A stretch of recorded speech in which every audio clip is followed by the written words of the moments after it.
परम साध्वी, विदुषी, तेजोमयी और वैभवशालिनी साधु माँ को सब साधु माँ ही कहते हैं।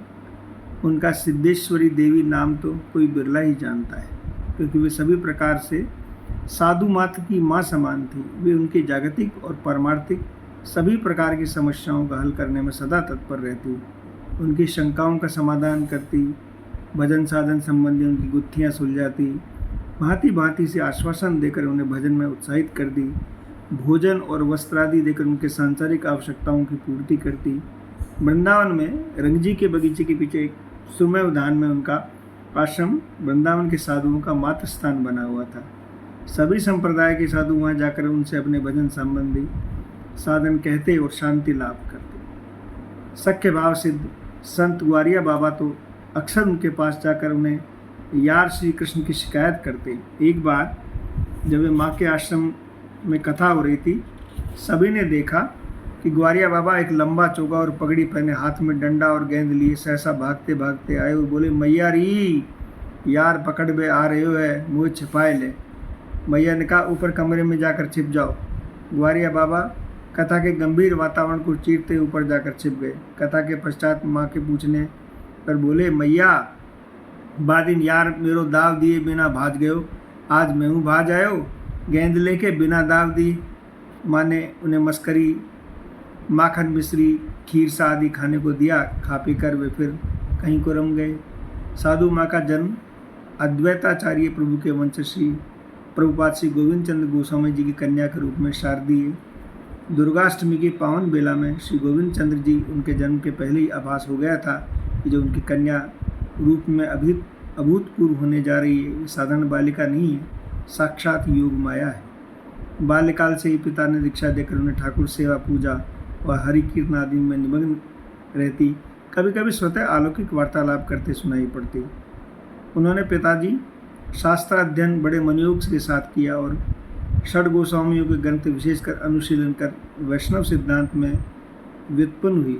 पिताजी के देहावसान के पश्चात श्री प्रबोधानंद सरस्वती पाद की परंपरा में वेश ग्रहण करके श्रीमन महाप्रभु के पद चिन्हों का अनुसरण करते हुए तीर्थ भ्रमण को निकल गई।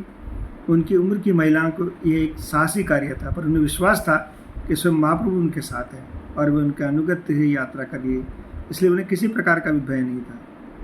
यात्रा के बीच में एकाचक्र में नित्यानंद प्रभु और बकेश्वर महादेव दर्शन करते हुए प्रसिद्ध तंत्रपीठ तारापीठ पहुँचे और तारा देवी के दर्शन किया। उस समय मंदिर के प्रांगण में प्रसिद्ध तंत्र सिद्ध महात्मा बामा खेपा विराजे हुए थे। माँ को देखकर उन्हें अनुभव किया कि साक्षात योगमाया उन्हें दर्शन देने पधारी है। उन्होंने पुष्पांजलि उनके चरणों में अर्पित की और प्रणाम किया। माँ ने उन्हें प्रति प्रणाम किया। बहुत देर तक दोनों में गुप्त वार्तालाप हुई। चलते समय माँ ने कहा, मैं महाप्रभु और राधा गोविंद की लीला समुद्र में डूबी रहकर भजन करना चाहती हूँ, कृपा कर आदेश करें कौन से स्थान पर रहकर करूँ। महात्मा ने कुछ दिन बेलूर में गंगा तट पर और पीछे वृंदावन रहकर भजन करने का संकेत किया। माँ बेलूर जाकर गंगा तट पर एक निर्जन स्थान में कठोर साधना में लग गई। उनके अंतरंग परिक्रमों में श्री किशोरीदास ठाकुर उनकी परिचर्चा में लग रहे। कुछ दिन पश्चात वे वृंदावन जाकर बंसीवट के निकट बड़े कुंज में रहने लगे। धीरे धीरे रंगजी के बगीचे के पास एक विशाल आश्रम का निर्माण हुआ और उसमें एक सुंदर मंदिर में श्री राधा गोविंद कुंज बिहारी की श्री विग्रह प्रतिष्ठित हुई।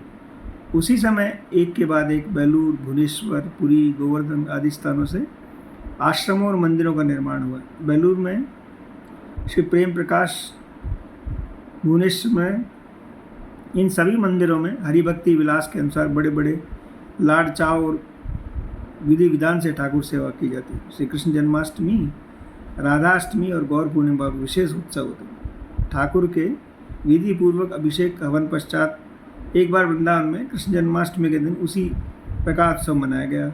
संध्या समय माँ मंदिर के पीछे तुलसी के बगीचे के निकट जप कर रही थी। उसी समय एक ब्रज युवती ने उनके सन्मुख आकर कहा, तुम मेरा शरीर क्यों दग्ध करती हो? वृंदावन में हवन का प्रयोजन यहाँ नाम यज्ञ से ये सब यज्ञ हो जाते हैं। माँ भौचक्की सी परम सुंदरी तेजो में ब्रज युवती की ओर देखती रह गई। उसकी बात सुनकर समझ में नहीं आई। उन्होंने पूछा, तुम कौन हो? माँ, मैं रजरानी हूँ, युवती ने उत्तर दिया। उसी समय अंतर्ध्यान हो गई।